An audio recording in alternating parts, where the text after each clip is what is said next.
Hi everyone, this is Johnnyonoes, and I'm playing Pulsar, Lost Colony, and in this Let's Learn episode, I'm going to show you the interior of the Roland, the CU's heavy attack vessel.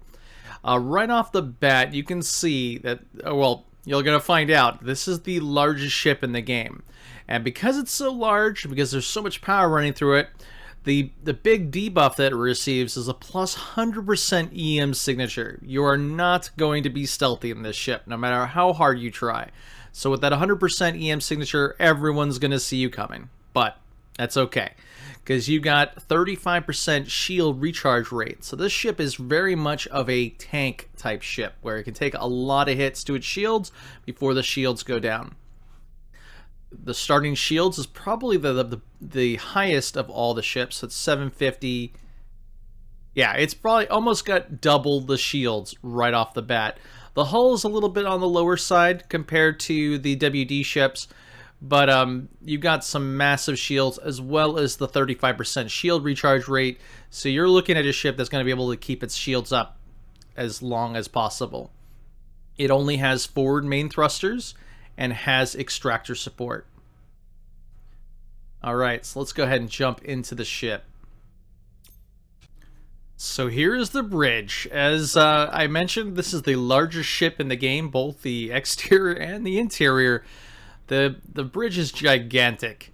The captain's chair is right here in the center, allowing you to see these gigantic screens on the windshield or the front of the ship.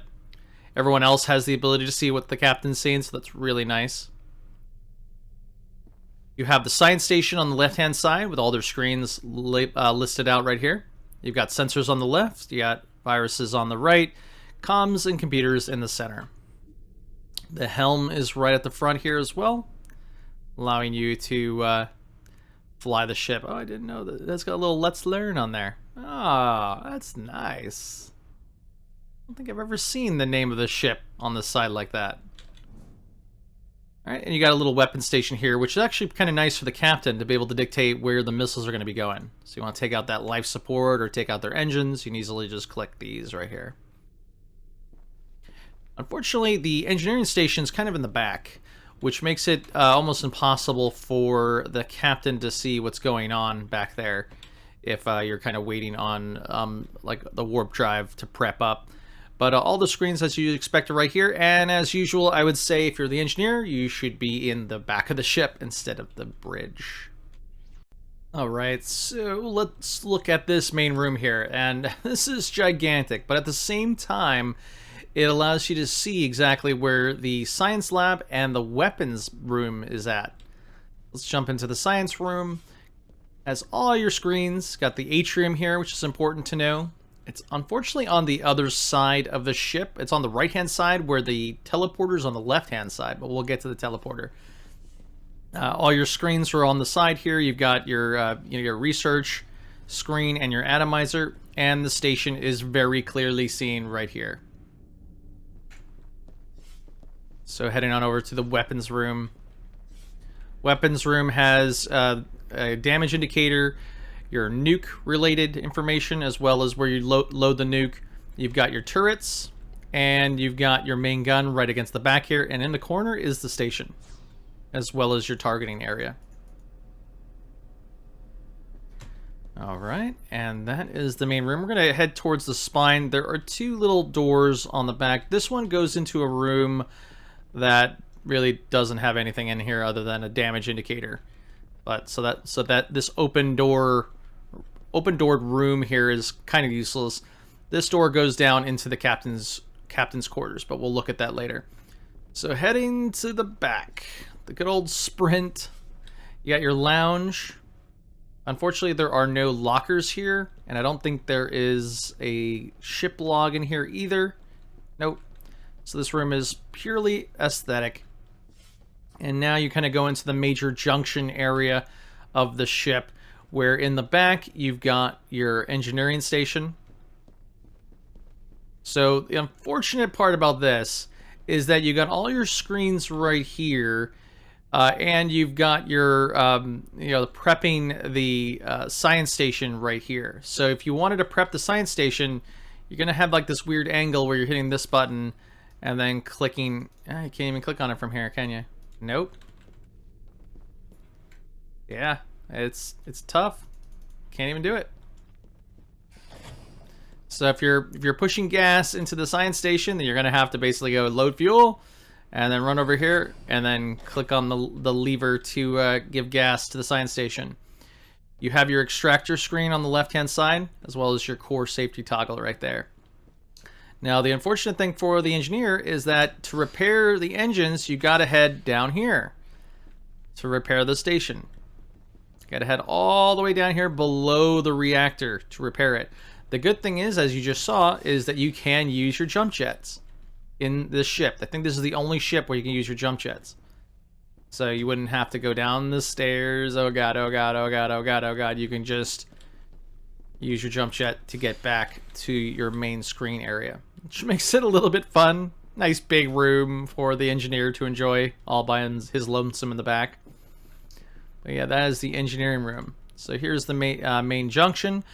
Everything is nicely labeled, so it's really nice that you can then, if you want to go to crew quarters, you know where it is. So this is on the right-hand side of the ship. This is where all of the lockers are at, except for the captain's locker. So here's where all the beds are at. Captain's log is not, or the ship's log is not here.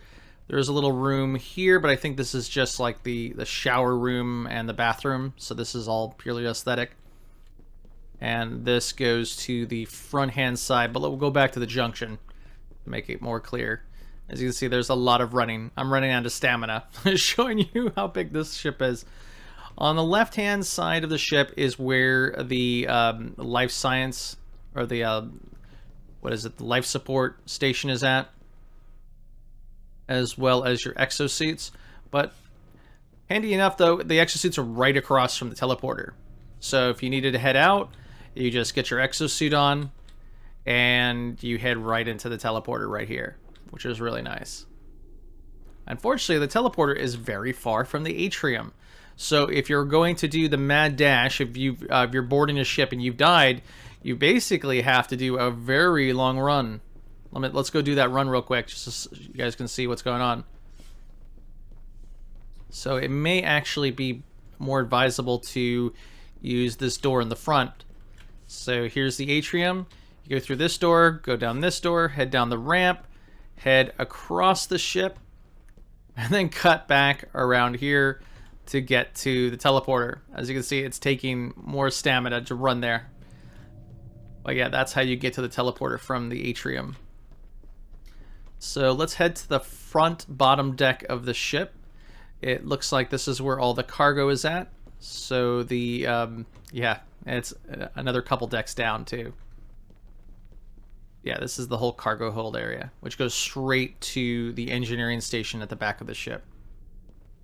From the cargo containers, if you head right back to the front of the ship, go up the decks again. That's the second deck. And now we're right at the front, like the second deck in the front of the ship.